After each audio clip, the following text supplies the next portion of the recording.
it's a lot to keep up with. I think when you're starting this, it seems like a whole lot at first, the different ideas, and then you can kind of settle in and figure out how it works for you. So it's very, very customized. It's very about me. So, or for you, it's about you. But you're the me of your life, like we talked about earlier.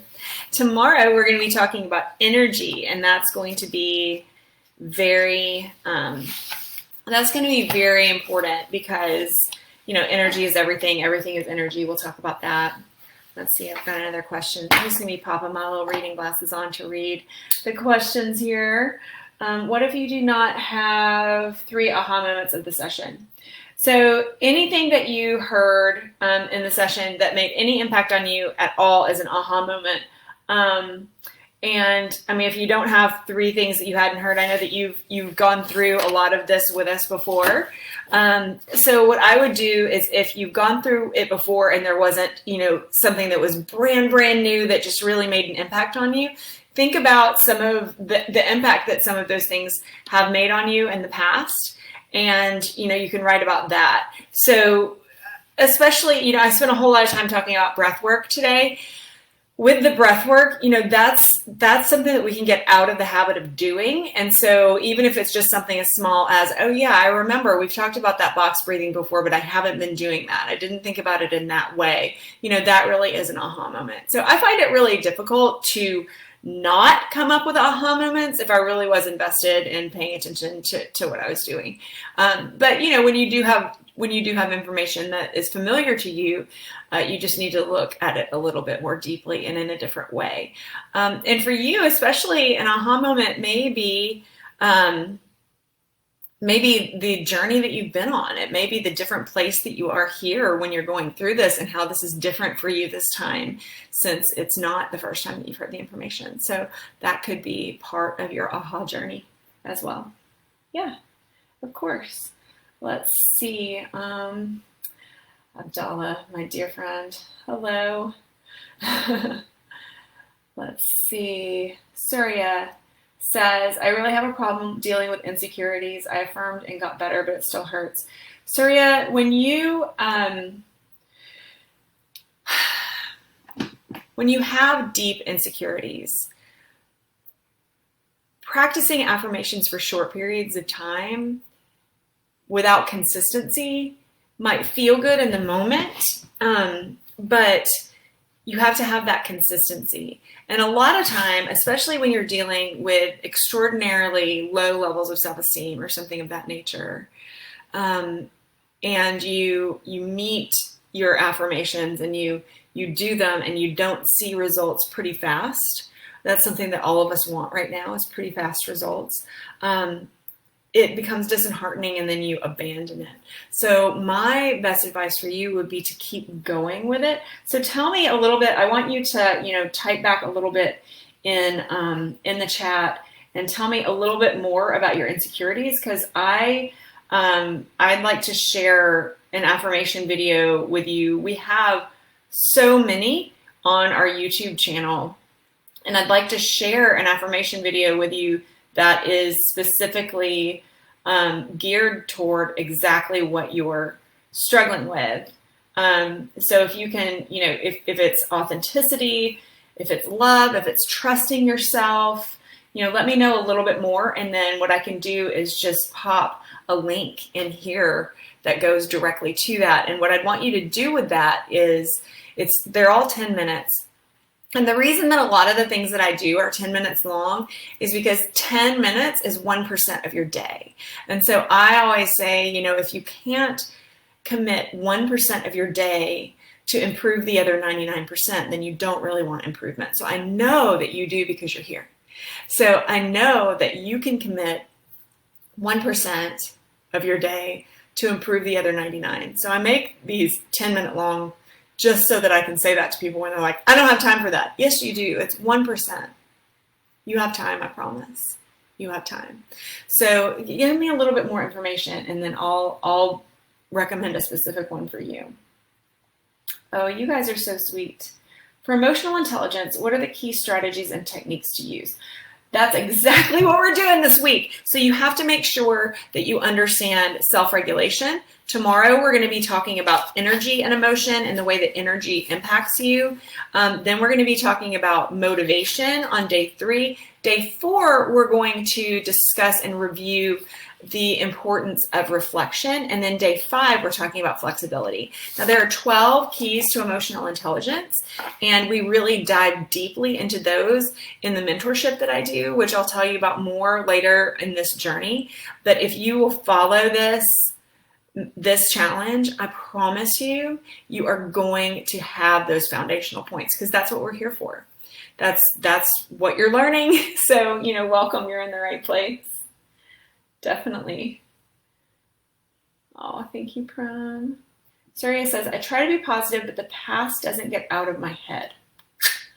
Okay. Oh, Kendra, thanks. This journal it's a big journal. So the past doesn't get out of your head. All right. Is it the past? So, Surya, let's go a little deeper still, though. Is it mistakes that you've made in the past? Is it things that other people have said to you in the past? Here we go. I've been practicing since last March. My main insecurity is the fear of losing my loved ones. I finally started to love myself, my life, and okay, I've got 2 things. Hold on. Looking them up. Love and affection. 1 second. Copy.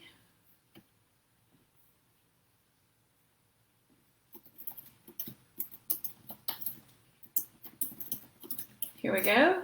There's love and affection affirmations for you. I want you to do this daily for a month. And then, hold on.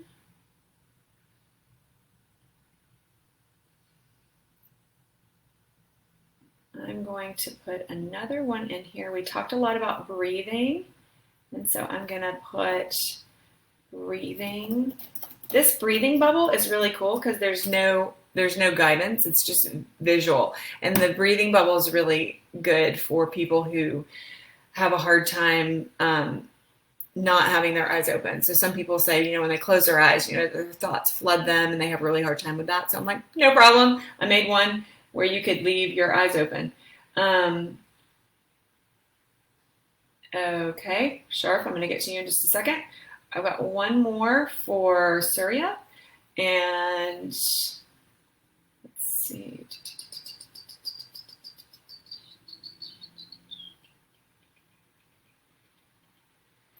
Just looking for it.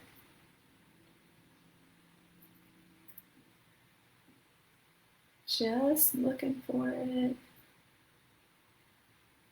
I just have all these. I just opened like 3 for you guys. Okay, so I have a 2-minute meditation for self-esteem and confidence that I'm going to pop in there.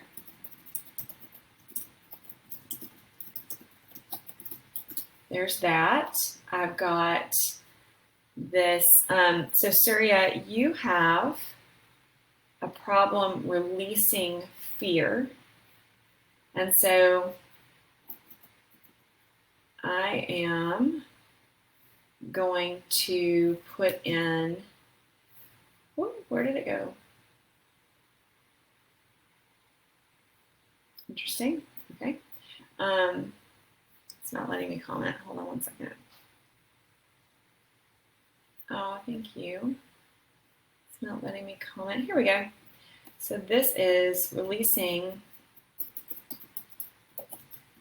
This is a meditation for releasing. So I just typed releasing and then put the YouTube link there. So that meditation for releasing, it's really releasing things that don't serve you. So what's not serving you right now is this fear of loss.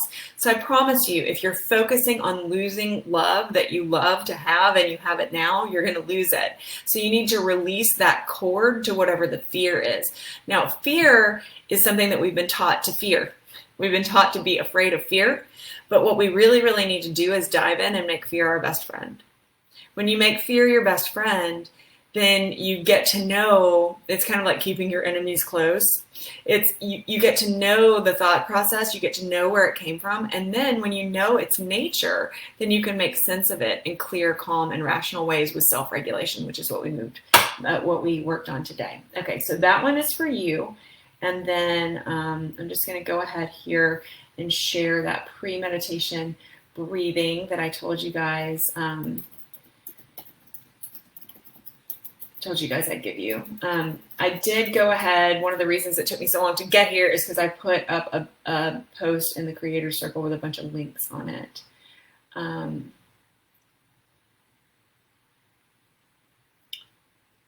Okay. You're very welcome. That's very sweet of you. Okay. That's that. Now, Sharf says, I have problems with procrastination, and whatever I try, I do a bit and never achieve my full potential. I find it hard to go forward to the next level, and I lack consistency. Can you give me some tips, please? Absolutely. Hold on one second. I actually just did a meditation very recently for motivation, oddly enough, for motivation and goal achievement. So very, very apropos to what you were asking. I'm just looking for it. We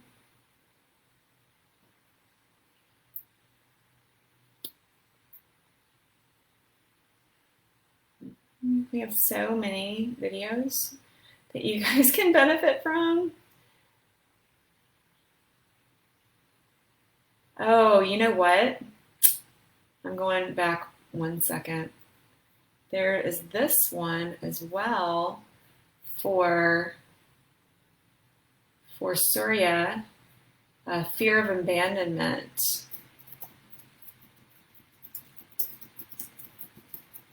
There you go, Surya.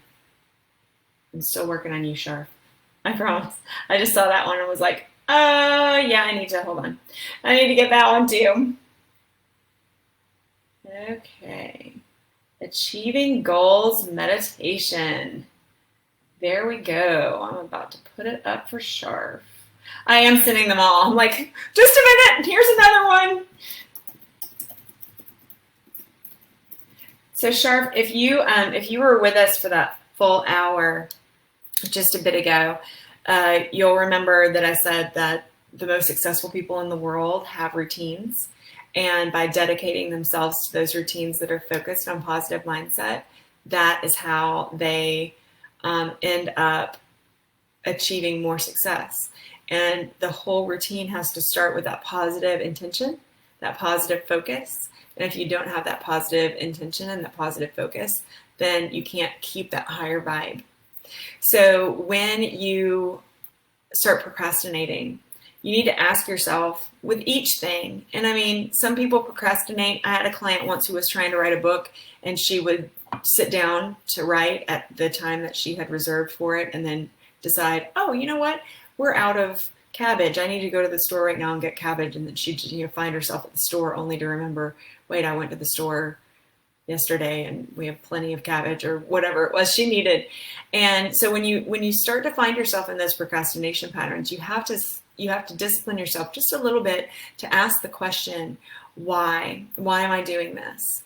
To what end am I doing this? A lot of people will procrastinate with activities that don't serve them. Like they'll just sit around and watch a show. They'll play a game. They'll find a million different things to get busy with that don't serve their bigger purpose. And so asking yourself the question why, but doing it in the way of a caring parent. So each person, I'm going to go into my psychotherapist side of my brain for just a minute, pop into that role. But each person has a parent and a child chip in their brain, really. I think of them kind of like computer chips, but you have parent tendencies and child tendencies. And the parent brain is the one that says, you really should be doing this right now because this, and this. And the child brain is the one that's like, but I don't want to. I just want to go outside and play. And you know what? I just want to go outside and play too. Or maybe not outside today because it's really rainy here. But you know what I'm saying. I really just want to have fun, or I really just want to do that. And of course, there's time for fun. But what you have to be able to do is allow that parent and childship to talk and negotiate. So maybe if the childship really freaking doesn't want to do something, but the adultship is too harsh on the child, parenting with too harsh of a hand is not effective parenting. So you have to be able to get that parent side of your brain to be able to talk to the child side of your brain and say, this isn't what's going to serve us best. So what I'm going to do, here's just an example. We have 5 kids. So this is an example that is very easy for me. What I'm going to do is allow you to do this for this amount of time, and then we have to move on. And it might not feel good, kind of like the first day of an exercise program might not feel good, or actually day 3 when the soreness from day 1 hits, and then you're like, oh crap, I really don't want to move now. But you know that through continuing that you are building new patterns in your brain, you're going to achieve more. And so that's just kind of a conversation that you can have with yourself. And honestly, for you, I would recommend that you journal that conversation, that you just sit down with paper and pen, like, why do I want to go to the grocery store to buy cabbage when I already bought it yesterday? Or why do I want to just sit down with, my coffee and watch this TV show when I know that I have these other things to do? What's in my greatest best interest? What's going to make me a better person at the end of the day? What are the decisions that I can make right now that feed my end goal? And so those are all really very important questions for you to ask. And things like that, guidance like this, our clients come in, I have an open session where I'm on Zoom, they're on Zoom, we talk openly each week. And so, things like that, we navigate this kind of stuff all the time together. It's really beautiful. Let's see. Yeah, if any of the videos hit home for you, then go with what hits home for you. Oh, thank you. Jaime is, I don't even have any words for him. He's amazing. I absolutely love him.